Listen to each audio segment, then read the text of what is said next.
So of everything that Seacoast Stories has turned into, our monthly dinner club has arguably become the most meaningful thing that we do. And this Wednesday, we have our largest one yet happening in Portsmouth. I can't wait for it. It's officially sold out, but we just announced that we're headed back to Kittery Forest on September 16th. And before that, on September 2nd, we're in Newburyport. So you've got 2 chances to join the club that's taking over the Seacoast. To reserve your seat at the table, just visit the link in the show notes. Thank you so much for being here. Now on to the episode.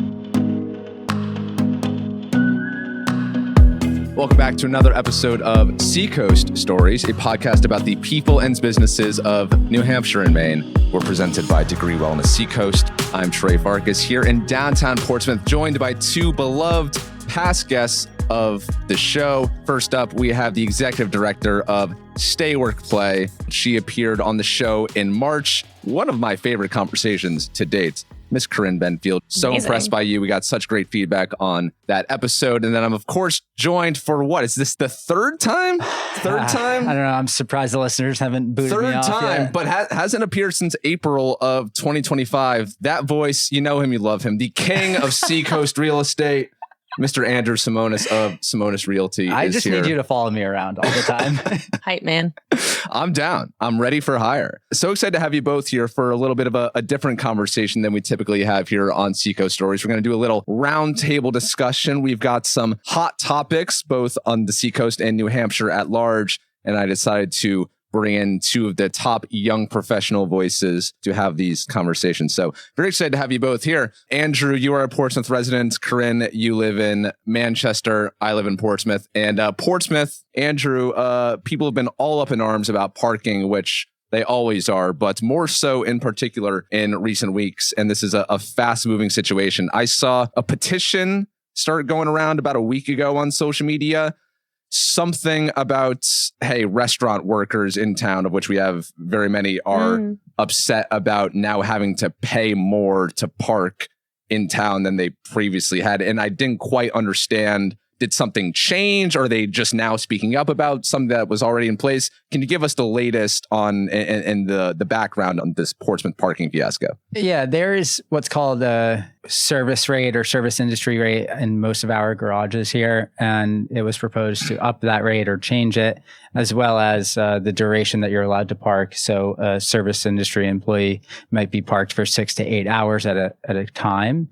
And it was proposed to change some of those terms. The petition that you mentioned was put forth by a lot of service industry employees, but also office employees and residents and people that just frequent downtown. Like my office is downtown. And so I'm very aware of the parking and how just 7 minutes goes by and I've got a parking ticket. So I think there's 2 actions at hand here. One is that I feel very excited, enthused, and encouraged that the service industry, as well as local people, are taking initiative and getting this petition going and circulating it to the effective 1,900 signatures. When you can do that in a week and a half, I think that speaks pretty high volumes of the impact that it can have. And number 2 is, in the city's defense, to some extent, you need to choose change to really reach progress, right? Like, I know that sounds cliche, but nothing is going to be perfect from version 1.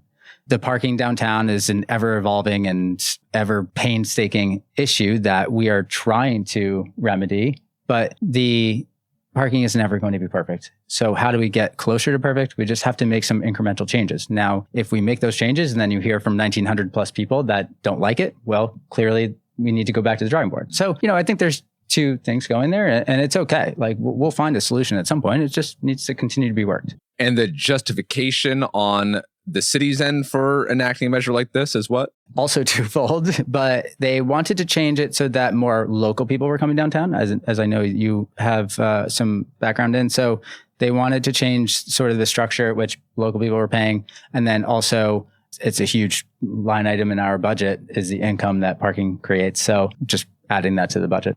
Right. So I remember this being floated out. The Parrot Avenue lot next to, which I think that Citizens Bank is no longer Citizens Bank. Correct. That's a free parking lot, but there was talk about residents can park for free there, but out of towners have to pay to park there. Yeah. Is that going to happen? As far as I know, yes. Okay. And I think that's been enacted. Now that I live in the West End, I just walk and bike downtown. You take the Shoelace Express? I've never heard that phrase, but I love that. Yeah. That's the great. old heel toe. Yeah. Okay. Sure. I love it. I feel like, isn't the town already doing fine revenue wise? Like, I don't understand why we keep trying to find these ways to increase revenue from parking when, like, by all indications, I think this city is doing great. There are not enough hours in the day to get into that topic. You look at any city municipal budget and there's going to be excess, there'll be deficits. And so the city of Portsmouth has thousands of projects going on at once, right? Mm-hmm. You drive down Middle Street right now and the whole thing's being paved. We're getting brand new brick sidewalks. We're getting curb cuts, like all of these different projects. And then you talk about City Hall project and just the undertaking there, as well as funding police departments, funding the school department. Those are ever evolving budget demands. And much like we're going to talk about today about affordability and housing, the same applies for a municipal budget. So yes, the city of Portsmouth is well funded. We have an incredible bond rating, which in layman's terms just means the big government, the federal government, looks at us like, okay, they're stable. But obviously a city is always going to need more money to fund their services and utilities. Right. But it does feel like a pretty tone deaf measure. Like, I understand and that's why I agree with this petition. It's how do we keep the people that are running our city effectively in good spirits? It's, well, we need to accommodate these folks and their livelihoods, their lifestyles, and at the end of the day, their wallets. So yeah, I'm fully aware of that. I say me, I don't have any standing in the city or city hall, but it's just, you have to make incremental changes. And if those changes aren't the right ones, just be willing to change again. Yeah. Right. So I hope that that's the case. And I know that the city council clearly heard that and will adapt. Yeah. It just, we're asking, like, the restaurant workers are really the heartbeat of this town, especially in the summer. The culinary scene is so much of what Portsmouth is known for. But I spend so much time talking to the people of the area, as I know both of you do. And just the constant thing that we hear is it's just so expensive. It's so expensive. I feel like I'm getting hosed, and like this is increasing and that is increasing. Then for this parking thing to happen, it just feels just like another measure of like, man, y'all are making it really hard to live in this place that we want to live in. Yeah. No one wants to wake up and get kicked in the shins and pay for parking and pay for this, pay for that. So when I go to Series Street Bakery and Evie there knows my name and is so enthusiastic. If she's the one that suffers from the increased parking, well, I don't want to lose Evie either. I think she's wonderful. So how do we really make this like a collaborative approach and make this a human level solution that is not just economics? Yeah. Parking in general, like, not a sexy topic, but it hits on so many different levels. Hits on cost of living. It hits on the push and pull between residents and tourists and the Band-Aid approach to city budgets, plus the long-term reaching effects that these little, what many people might think, oh, it's just, a few cents here and there, but that really adds, and we see this statewide and not parking in particular, but the way that our municipal leaders, our state leaders make choices reflect values. And so this is kind of the first I'm hearing about this specific petition, but I can definitely see how even this one little notch in the post could continue to perpetuate this sense of resentment and frustration that young people are feeling in the Seacoast, in the Portsmouth area, where it's just yet another thing that makes it feel like there's like an exclusionary barrier for entry into the community. So I do want to shout this out, and correct me if I'm wrong if this is not in place anymore, because if it's not, I wouldn't be surprised. I had heard from a little birdie 2 years ago. It's a word of mouth thing. The town does not say this anywhere, but if you go to the garage at Foundry and show proof that you're a Portsmouth resident, that you enter like the Portsmouth resident parking program, then you get discounted for parking. That's accurate. Okay. So I've lost access to that. I think because they updated the app, it somehow messed it up. So now I have to go back, and I've been, but it actually makes a significant difference if you use it. But I don't think enough people know that this is an actual option that exists. Yeah. It's just one extra step, right? Like once you register your car, they say it to you, but it's wonderful for people that do live in town. But to that end, a lot of our service industry employees do not, or might not live in Portsmouth. Right. So, yeah. All right, going into your jurisdiction, Corinne. So since the last time we spoke, some big advancements have been made in the field of childcare, which you told us on the last podcast is one of the biggest factors in terms of whether young professionals decide to stay in New Hampshire or not. And there was a pretty big measure passed. Can you tell me about HB 1433? Yeah. And just to like take it out of like the policy lens, because again, we went from parking to policy. Like this is like the best conversation, sexiest conversation, right? For a podcast. But yes, I think when you think of New Hampshire's legislature and as a young person seeing kind of the circus that is the legislature, you know, there is a sense that there isn't a place for you as a young person. I mean, the average age of a state house representative and senator is 66 years old. So there is a bit of a disconnect just as far as like what reality looks like on the ground for young people today. And that's no harm, no foul. It's just the way that our legislature is, you know, set up. So Stay Work Play takes a really strong method to testimony and to relationship building with our legislatures to bring them into the lived reality of young people today.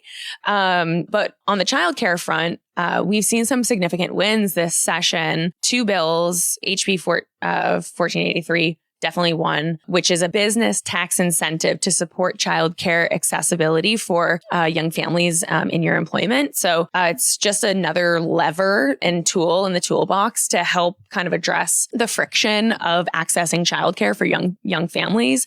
We oftentimes hear from like recruiters and HR departments and, you know, big employers who are looking to build out their workforce and are seeking to attract and relocate talent to New Hampshire. And one of the biggest obstacles for this young talent pool is being able to find affordable, accessible childcare for their families. And so getting businesses involved in addressing that issue is really the impetus behind this bill. But I think without going too much in the weeds, the biggest win this year has really been the elevation of ECE, which is early care and education, as a significant topic across the aisle that our legislature is working really hard to address, and partners within our coalition as well that, you know, we're seeing progress in, especially the uptick of understanding the problem, seeing it as a future focused approach to community building and making sure that the youngest of young Granite Staters have support. Yeah. So what exactly is the problem with ECE? What is the current state of it that these things are trying to get at? Okay. Where do we start? I'll come at this issue from the perspective of stories that I've heard. So I do not have kids. Stories. I do not have kids. So, you know, grain of salt. I'm learning about childcare. I have not had to seek childcare since I do not have children. However, there is quite a growing gap of spaces in childcare centers, in-home family care providers, community-based. I feel like I don't see that many around here. Like I can't tell you a daycare around here off the top of my head. That doesn't surprise me. A lot weirder if you could. Yeah, actually. But I mean, I'm a man about town. You know, I drive by things. I hear things. I'm like, no one's ever said to me, I work at a daycare. That was just a layup for me. Well, that's actually a really good like segue too. Yeah. So many things are affecting the childcare system in New Hampshire, and this is nationwide as well. I think right now we are in need of 9,000 childcare spots right now today. Wow. So that means that there are 9,000 kids who would benefit from having childcare, and their families and their parents would also feel a lessening of the burden of having to decide to relocate, to exit the workforce, or to get really creative in trying to care for their kids. So New Hampshire in particular, I think, is really at an inflection point now where there's a lot of partners, a lot of momentum behind addressing challenges being our childcare workforce is struggling, not because there's lack of talented, exceptional childcare workers in the system, but they are not being compensated commensurate with the skill and credentialing necessary to be to work in childcare and to be one, if not the most important catalyst for development of within your early childhood. And so, you know, the average childcare worker in New Hampshire makes $16 an hour. What? Yeah. I have a question. Yeah. Yes. I know this is your podcast and you're a great interviewer. Yes, Andrew. But I have another question. Yes. As part of Stay Work Play, is it accurate and correct to say one of your primary focuses is to bring companies and corporations here who want to participate in that conversation and in turn maybe provide some programming or incentives for their employees? And I know you sort of touched on it, but where can we bridge that gap between the state, corporations, and the public to help with more options for daycare, and whether the people work at that specific company or not, or whether it's just a general community benefit, I feel like there's a huge opportunity there. Yeah. I mean, I think the top line out of that question is that New Hampshire needs to adopt a future focused mentality when it comes to solving problems. Childcare certainly is, in essence, a future focused approach to developing the next generation, right? I will say from the businesses that I work very closely with, or it's understood, it's built into company ethos, and then it's reflected in benefits as well. We need YP friendly, family friendly workplaces and employers in the state that understand the challenges, that their young talent is facing. And then, reflecting that in the benefit structure where they are adopting a flexibility mindset where perhaps there's a childcare stipend for young families. The business tax incentive that we talked about earlier, that's a really important tool that businesses who want to be a part of solutions can take advantage of. So essentially what that means is you're buying tax credits that flow into more seats in childcare for your employees. So yes, it's definitely a primary focus for Stay Work Play to get businesses integrated into the conversation. But I think taking it a step higher and more of that meta perspective where, there has been some resistance to change when approaching solutions to problems. And part of that is really building an understanding that a healthy childcare system affects all people and it has positive ripple effects across generations, across industry, across regions in the state. Childcare centers and ECE talent, they're the workforce behind the workforce. Right. You lose one seat in a childcare facility, that makes it that much more challenging for your employee to show up at work and to, be plugged into, profit and the economy. Yeah. And so it's a very nuanced and very intricate problem and system. And I think what we're seeing right now that I'm very hopeful about is that there is cross-aisle bipartisan support to address services and support needed for young families to thrive and to help change the narrative that childcare is unaffordable, inaccessible in New Hampshire, which we're already seeing in field work from Stay Work Play's point of view. We're seeing in field work, working with even student age, the student age population where, our young people are very digitally literate. They are plugged into the media. And the message that they're getting is childcare is unaffordable in New Hampshire. So if raising a family is part of your life goal, I need to exit the state. And so again, meta, we need to make sure that New Hampshire's values match our support systems, and childcare is a huge, huge roadblock. Yeah. Well, I'm glad the state is opening its eyes to that. Absolutely. Because everything you just said, duh, why aren't we doing that? Yeah. And Governor Ayotte signed 2 really positive childcare bills this session, which was incredible. So we haven't seen that type of success, at that level for quite some time. So it is moving in the right direction. Yeah. We'll talk housing in a moment, but you said something that really caught my attention. And this is something that I've definitely observed through living here.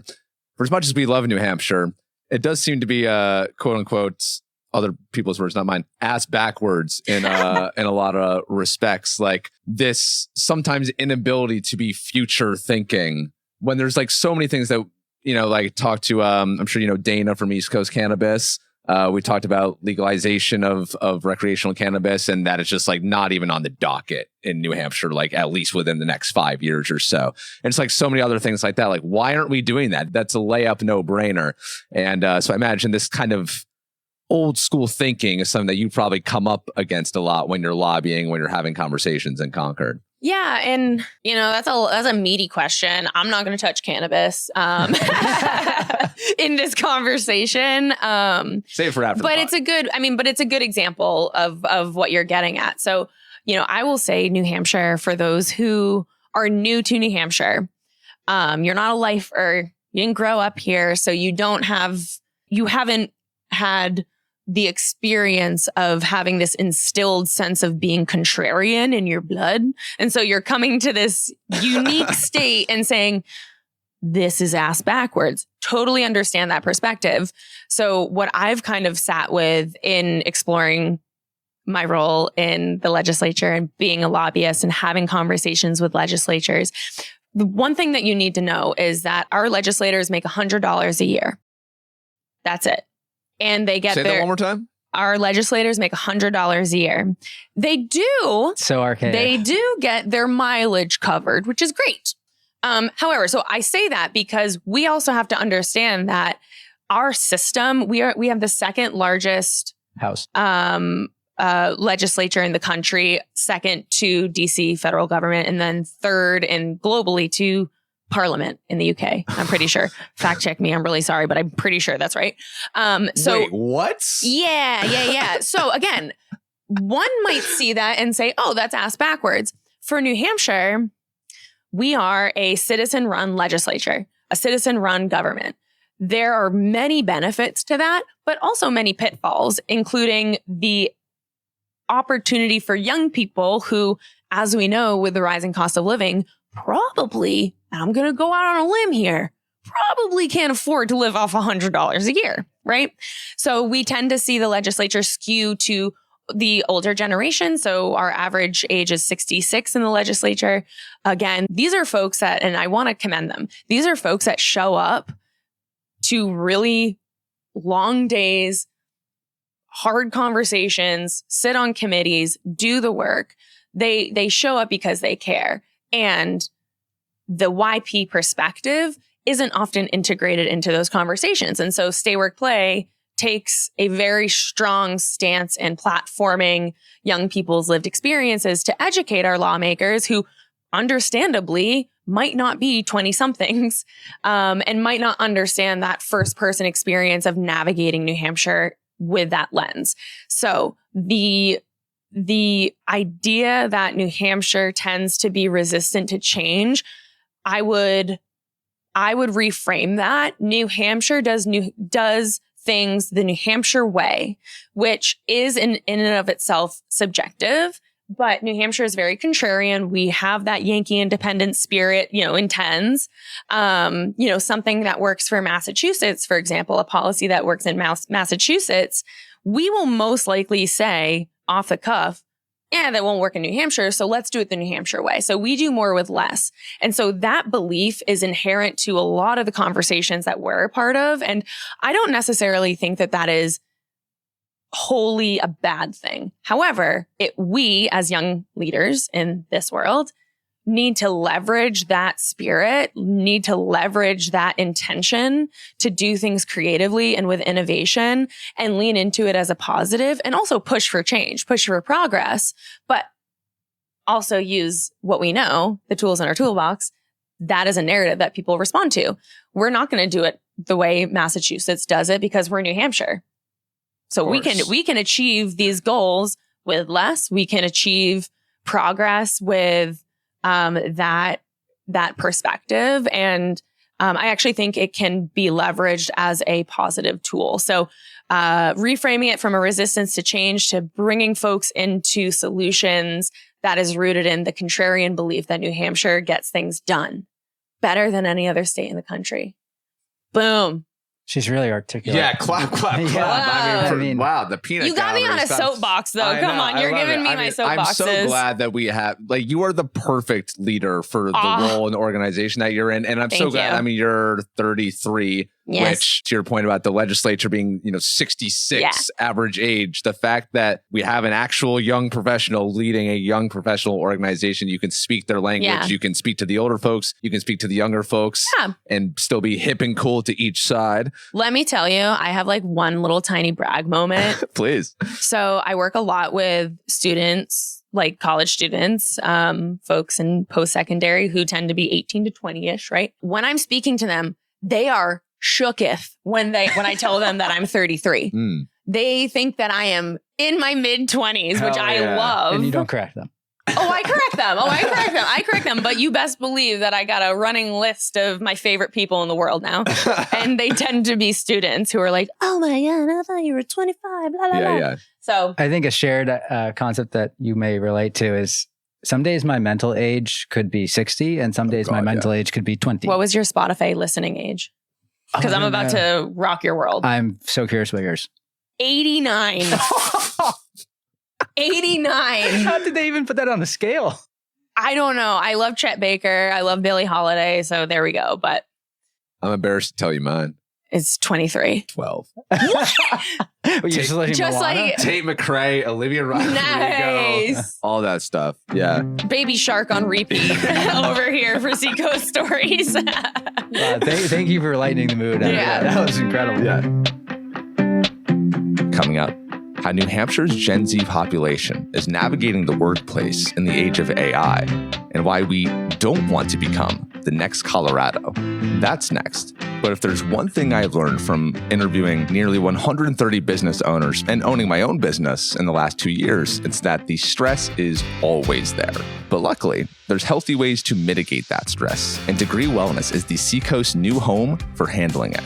Starting next month in Northampton, Degree is creating this beautiful spa-inspired wellness and recovery studio where investing in your health actually feels enjoyable. We're talking full-body cryotherapy, red light therapy, infrared saunas, cold plunges, compression massage, oxygen therapy, LED light facials, even vitamin C showers, aromatherapy, and your own private suite. But Degree isn't just about recovery. They also have a whole medical side to the business, staffed by registered nurses daily, which is what really sets them apart from other recovery establishments. They'll have IV drips, nutrient shots, and NAD+ therapy, so you can access all under one roof, by the way, the kind of personalized experience that you deserve. You just have to show up as yourself, and they'll provide the robes, the towels, slippers, water. They've thought of it all. You just walk in, take a deep breath, and slow down. And right now, Degree is offering a founding member special where you'll lock down a discounted rate for the lifetime of the membership. I don't know about you, but being the founding member of something sounds pretty cool. Oh, and you'll also get invited to an exclusive VIP week to experience the studio before anyone else, and you can even bring unlimited guests. So if you're curious about Degree Wellness, check out our sponsors section in the show notes and lock down your founding membership today. Corinne, so we last spoke 5 months ago, and since that podcast came out, a whole new crop of college graduates has entered the workforce. And even in that brief window, there's been lots of advancement in artificial intelligence. So from the conversations that you're having with young professionals across the state, how are they thinking about and approaching AI in their early careers?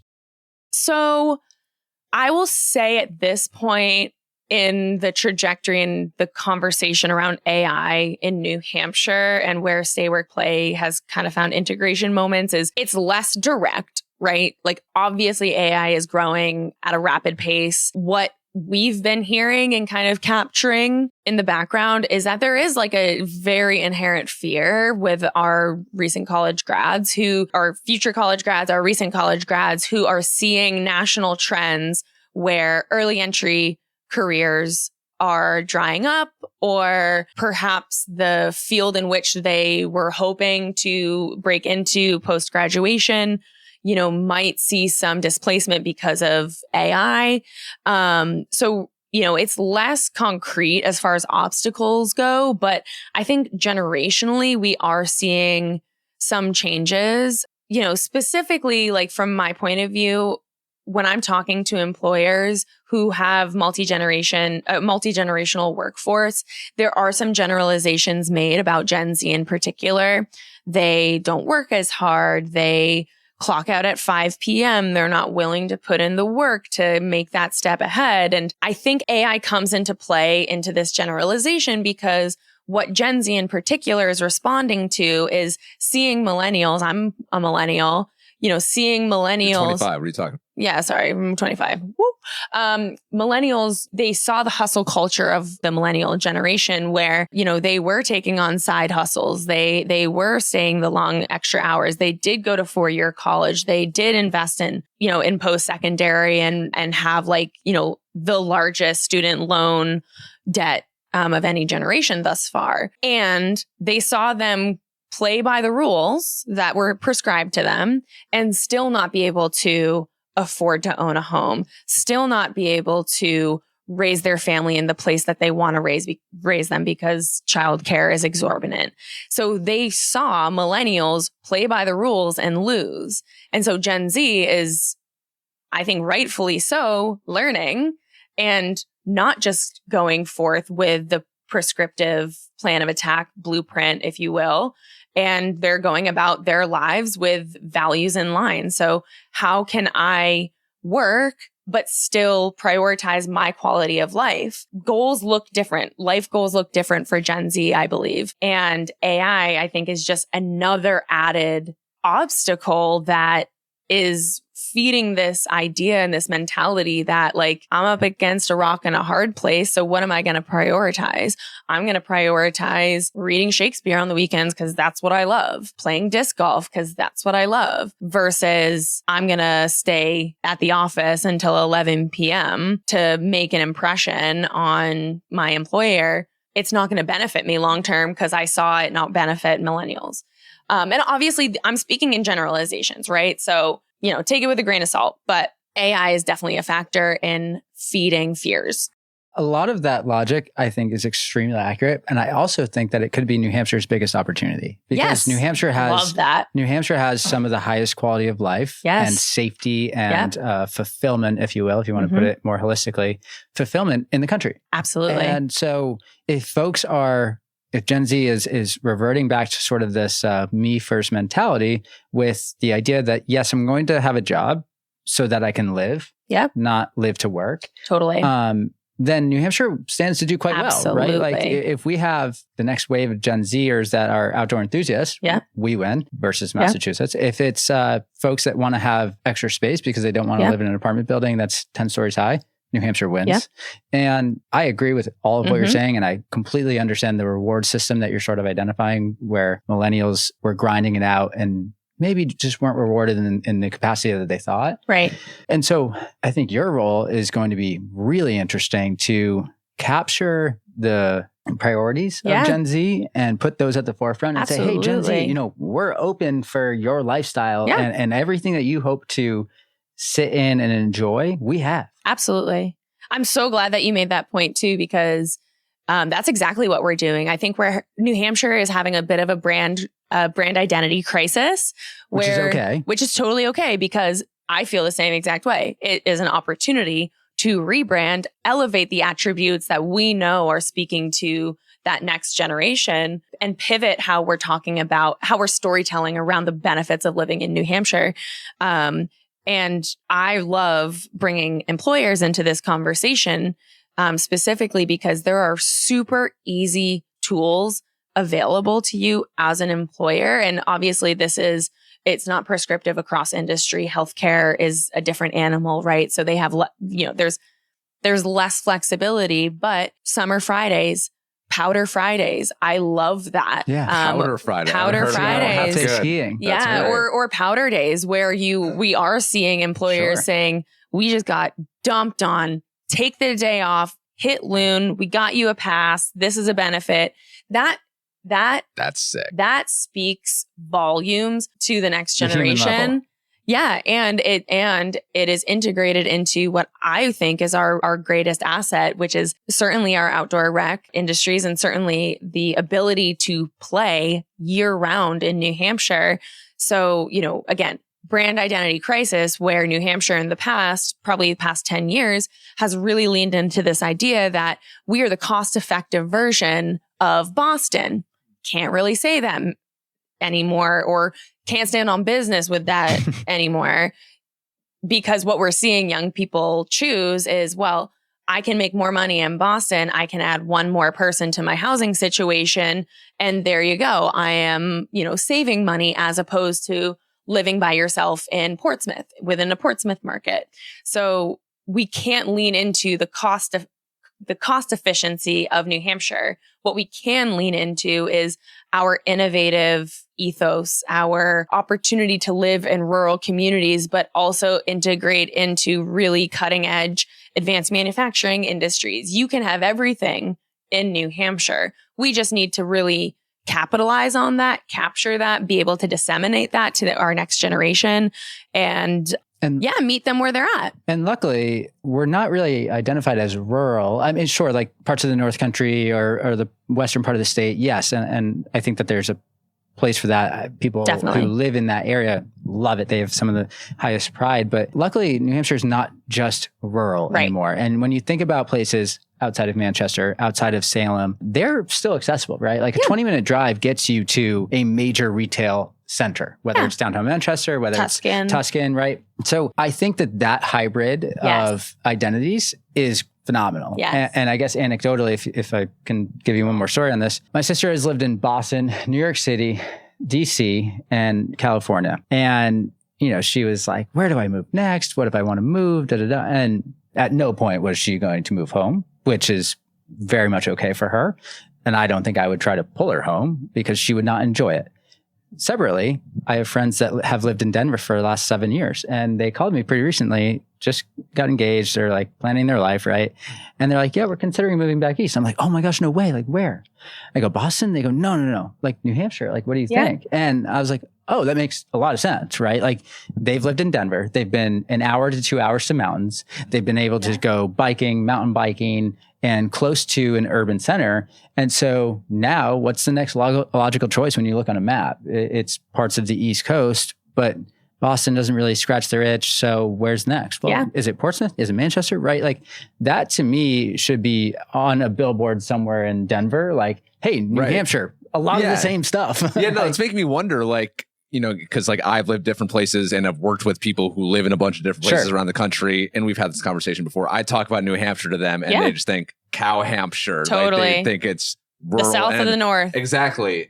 And like, y'all don't know. Just the national perception of New Hampshire is so ass backwards. Yeah. And I don't know how we change that. And mind you, these are friends that I know from college. And so whether they're talking to me or our friends who all live in Boston or the suburbs of Boston now, it's like, well, they're not too far away in New Hampshire. They're now going to be an hour instead of a plane ride, which I think is a big unlock. And so I think if we were to put a sign in Salt Lake City, Park City, Denver, really should be doing Jackson that. Hole, right? Like we have a lot of major residual benefits, whether it's the tax structure, whether it's the hybrid work and remote work that you can still drive into Boston 2 to 3 days a week. Like when I work with young home buyers that still do that, that's one of the focal points of their search is we still may want to go to Boston because our office is there, our friends are there. And I get that. So everything you're saying, I think if you're, standing in the legislature and testifying, it's like, guys, wake up. We have it all already. Let's just reorganize our identity or priorities to reflect what the next wave of people who are going to be lifelong New Hampshireites want. Yeah, absolutely. I'm glad that you brought up Colorado. However, though, as like a good example of a like-sized or maybe an advanced perspective of what New Hampshire much larger could be. Scale, right? The mountains are bigger, the cities are bigger, and yes, but also the sprawl is bigger, and I think that's what we're up against in New Hampshire, where the housing sprawl I'm speaking of in Colorado. I've heard from legislators, but I've also heard from businesses. I've also heard from young residents who say we cannot be the next Colorado, and so that's where housing comes into play, and that's where I think we need to lean into the innovative contrarian mindset that is so rooted in New Hampshire's identity, where if we do not attack housing with a New Hampshire point of view, we will become the next Colorado. And certainly there are benefits to that, but there's a huge cost to that as well, where that's, there is an instilled fear of new housing only looking like urban sprawl. And we have the opportunity as the state, as New Hampshire, and as our very unique mindset comes into play, we have the opportunity to build housing that's reflective of the communities that exist now, that's reflective of the type of quaint, charming New England character that we so prioritize and love, rightfully so. But if we do not address housing will develop no matter what. Change is the only constant, right? So we need to be proactive about how we build inroads for the next generation to choose New Hampshire, but design that housing structure in a way that works for all of our municipalities, and feeds the identity of our quaint, sometimes rural, sometimes village scale models of living in New Hampshire. Yeah. And look, if you look at the size of Colorado as a state as a right, whole, totally. It's not a obviously one-to-one. gigantic. And I think New Hampshire's population is probably less than Denver proper. We have 1.4 million people in the state now, which is definitely growing since you moved here. Yeah. Which is 2023. Three, Thank you. Oh my God. I feel like Since you've been you here for a long moved time. We've had, Yeah, it feels that way. do you almost feel like a local? You're definitely a local now. Yeah. How long can I play the new guy card for? So I think run that 7 for- years. No, I love saying new guy. Because then if you say you walk into a bar, you say you're the new guy at the bar, people will talk your ear off. Totally. Yeah. I think it's 7 years until you can actually claim New Hampshire as home. Okay. That's like the testament I got that a people. ways to go. Yeah. But if you're in year 7 and you go to some towns in New Hampshire and that guy's family has been there for 7 generations, right. Yeah. you're going to feel pretty silly. No, I was told in Maine that you're not considered Mainer until you have like 6 generations. Yeah. Oh my God. It's true. Yeah. It's true. But we were talking about population. So the sprawl is correct. And I think New Hampshire will never reach that such a threatened level just because of our topography and the way our geography settles is around highway systems and access to healthcare, access to offices, or access to, an economy. So the North Country will always generally be the North Country because there's no other cities around there, right? Like Hanover is only a certain size. And then western part of the state, you have like Keene, which is its own great economy. But outside of Keene, you lose that very quickly. So we know that we're going to protect a lot of those regions. Portsmouth will continue to grow outwards, which is great. And then the residual effect would be like Greenland, Stratham, parts of Rye, or Dover, right? Like take Dover 10 years ago, we're in a much different place. So if we can speak that into existence, it would look like more housing types and more housing types maybe for an older generation who currently lives in a home or a property that is just too large and not efficient. Right.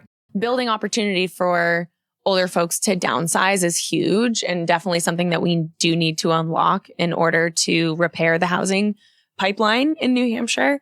Because we are seeing a lot of older folks have, their housing is a golden handcuff where they cannot afford to sell their home because that's where their equity lies. That's where their ability to retire comfortably lies. And, but they do want to and need to downsize and right size, where they need to right size in order to be able to live comfortably, age in place, and, ultimately reap the benefits of the equity that they built. But, it is a very nuanced 23% of New Hampshire's population is 65 and over. So we want, I think, in my opinion, we want that to be 23% is also between the ages of 28 and 40. Definitely. And so if we can do that, and right size is definitely the appropriate term there.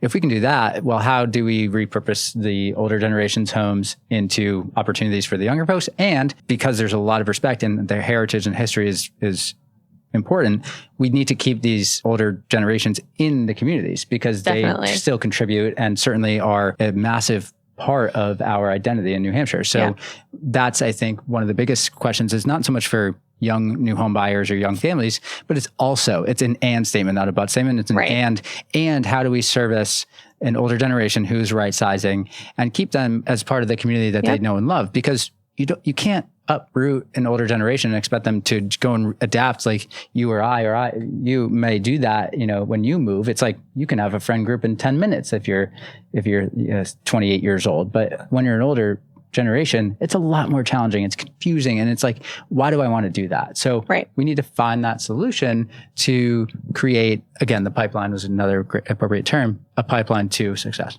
And to build intergenerational empathy on both ends, right? Like, wow, there's a lot. That's a great term. It is. And it's something that we really care about and talk about often, not only with, folks from the silent generation or from, the boomer generation. Yes, they need to feel for and empathize with the younger generation who is navigating life goals in a different way and are having different struggles than they experienced. But it's a two have to play that game. Younger folks who might be feeling frustrated that they can't break into the housing system because in their mind, oh, well, boomers are holding all of the cards. that's not intergenerational empathy, because they're not understanding the need to preserve the equity that you worked so hard for and have built and banked on. You're not going to let that go just because a family of 4 is probably better suited for the home that you've occupied for 20 years. There needs to be this understanding that rising tides lifts all ships, and there is nuance within the housing predicament. And don't allow your frustrations to guide your generalizations of a generation, because that is really what we're seeing too, where, there's not a sense of understanding. There's not that sense of empathy. And we know that in New Hampshire, again, speaking again to the contrarian belief of our community, or that innovative spirit of Granite State, of Granite Staters and the Granite State, we can do more together, and we can do more and find better solutions when everybody has a seat at the table.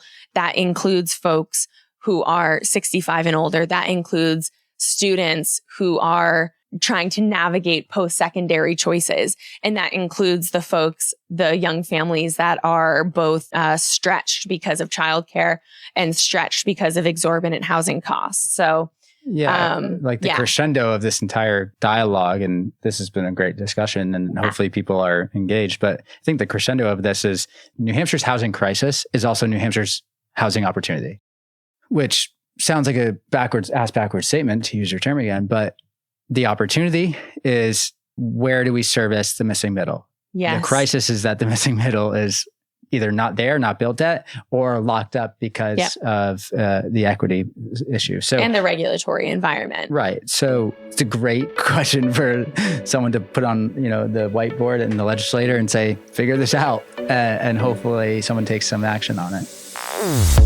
So as you may have noticed, we are officially in the thick of summer here on the Seacoast. The patios are packed. There's a line outside the Friendly Toast every morning. You can barely find a parking spot in downtown Portsmouth, and everyone is trying to soak up as much sun as they can, which is great until all that sun is pouring directly into your living room. You know the feeling. You're just trying to enjoy a slow Sunday morning before heading to the beach or grabbing lunch at the Go, and suddenly your house feels like a greenhouse. Or worse, you realize every person walking by can see you sitting there in your pajamas. That's where Budget Blinds of the Seacoast comes in. They're local, they come right to your home, and they help you find the perfect window treatments for your space.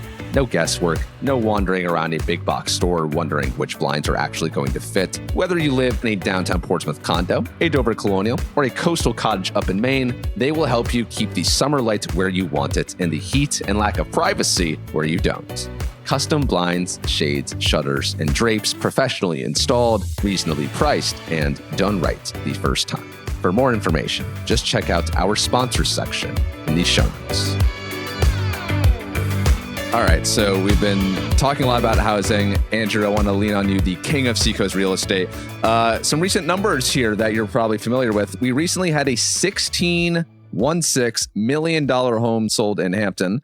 According to WMUR, a recent article there, the median sale price went above $900,000. And in July alone, we had 38 of 94 single-family homes sold in July surpassed the $1 million mark, which is crazy. You've been living and breathing Seacoast real estate for a long time now. When I throw these figures out, what thoughts come to mind? If someone's listening to this in hopes that I'm going to have solutions and defend those, they're not going to get that today. The $16 million home in Northampton, stunning, complete estate style property. I don't really have much to say other than great. People with money are moving to the state.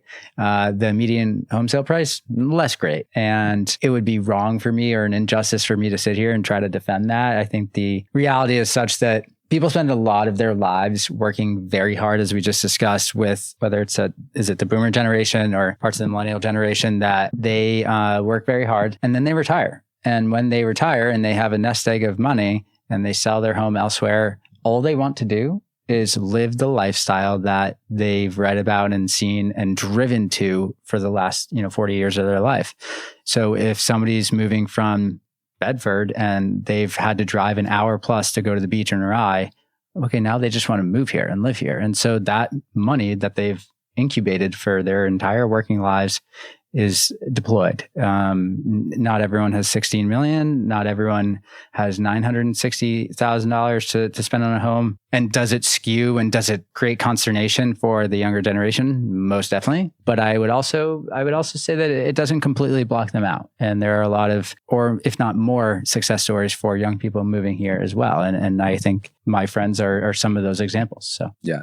Andrew, I talked to Dagan Migerdich a couple months ago. He's the co-owner of Liar's Bench Brewing. He also Love Liar's Bench. Love Liar's Bench. Shout out to them. Also sits on the town's housing committee. Is that what it's called? Planning committee? Dagan and I sit on that commission together. Right. It's called the Housing Action Plan or Housing Action Committee. Yes, Housing Action Committee. And what are the latest discussions being had there in terms of trying to address these exorbitant prices and, like what are the innovative solutions that Corinne keeps talking about that are trying to offer more housing, which is clearly the state's most pressing issue? So this is probably something that I'm most passionate about in my nerdy life, where I spend whether it is Monday nights or Thursday nights in City Hall, it's like 7 p.m. and then July night, and you're like, oh, I get to go to City Hall tonight. We love that. More of that. More of that. Yeah. So anyhow, it's definitely something I've taken a lot of interest in. I studied it for a while and went to school for it. So on the Housing Action Plan, it used to be,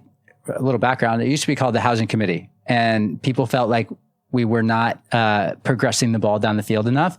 So we changed the city council and the mayor changed the name to the Housing Action Committee so that we would be forced to actually take action. And I fully agree with it. Like, we are not just there to sit and report on things and read research and data and then be like, well, there it is, So the Housing Action Plan reflects, it's in a chart format, and it reflects about 12 to 15 priorities that this commission has identified as helpful levers to pull, to use Corinne's word, helpful levers to pull to stimulate more housing options or more housing opportunities. One of the headlines of it is called Section 79E, and that allows certain property owners throughout Portsmouth, and this exists in Dover, it's a New Hampshire law, so we are just now adopting it in Portsmouth. It allows property owners to get property tax incentives or rebates or discounted product on improving their properties. And so it's this idea that if people spend money on their properties, not only does that help the local economy, but it also helps property values and helps them stay in place longer. So there are a lot of more deeper details there, but that's sort of the core of it. Number two on the Housing Action Plan, I'll only cover two or three, but number two is we're looking to reduce the minimum lot size in Portsmouth. Parts of Portsmouth have a 1 acre or 2 acre minimum. And so we feel as though, and so this is something I'm very strongly behind, is that reducing the minimum lot size would create more smaller housing opportunities. Now, is it servicing hundreds of people? No, it's generally just servicing one. However, it does allow somebody to chop their land in half and collect some money, and it creates another housing structure. So in Portsmouth, do we have thousands of those? No, we might have 100. However, it's just another answer to how do we get more housing units. A couple of years ago, we did the ADU law, which, to Corinne's credit, was a state movement and state action where it's now a by right or an immediately legal use to have an ADU on your property.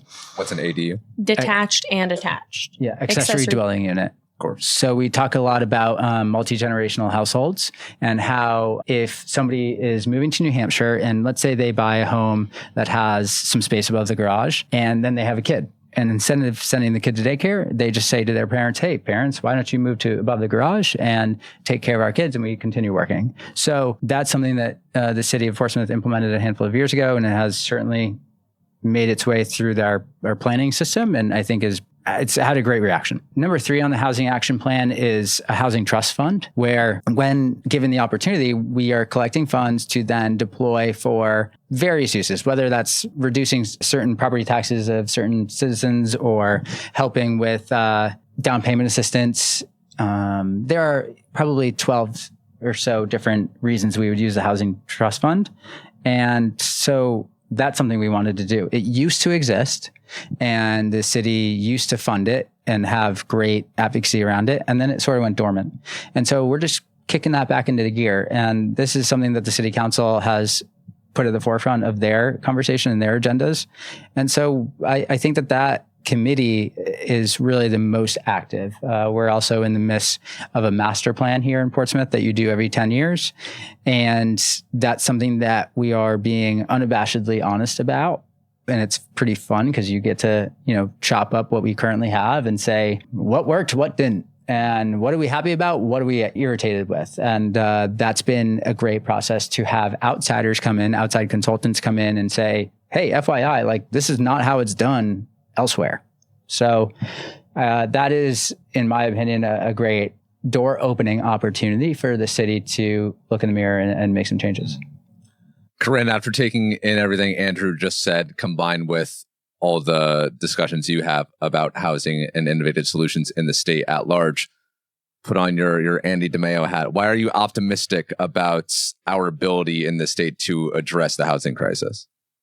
I mean, people like you, Troy, give me optimism, bring me optimism. Yeah. Every time I see a young person, and Andrew using his nights at 7 p.m. to take part in this committee, both are extremely important pieces of the puzzle.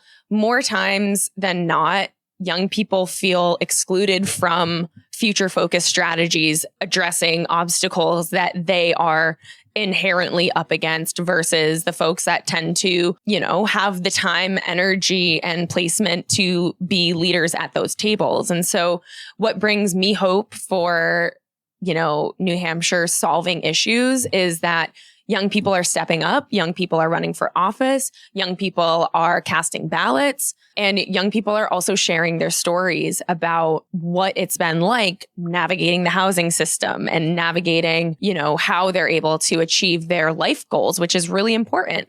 And how maybe they're not able to achieve everything that they want to achieve here in New Hampshire. So it is really beneficial to see young people continue to step up and use their voices and be integrated into these conversations. I'll also say, just like with the housing, on the housing front in particular, I think there are some really strong narratives that are making their way through our partners and coalitions, and certainly at the State House, about how we can address the housing crisis, which I'll always call it the housing crisis, until that average cost is commensurate with the average salary and household income in the state, there's a big disconnect. But okay, well, this has been an incredible conversation. Thank you guys so much. You're way smarter than me and are doing way more important work than not true. Pause. I think we need you. You're incredibly intelligent. Like there's book smart, which I am not, and then there's social smarts, like I think you and I may have. Corinne is book smart. What do I got? You're got it all. And articulate Great. and sensitive. Like it's good that we have a female. It's good that we have a female in your role. Empathetic as well. All right, let's stop giving her compliments.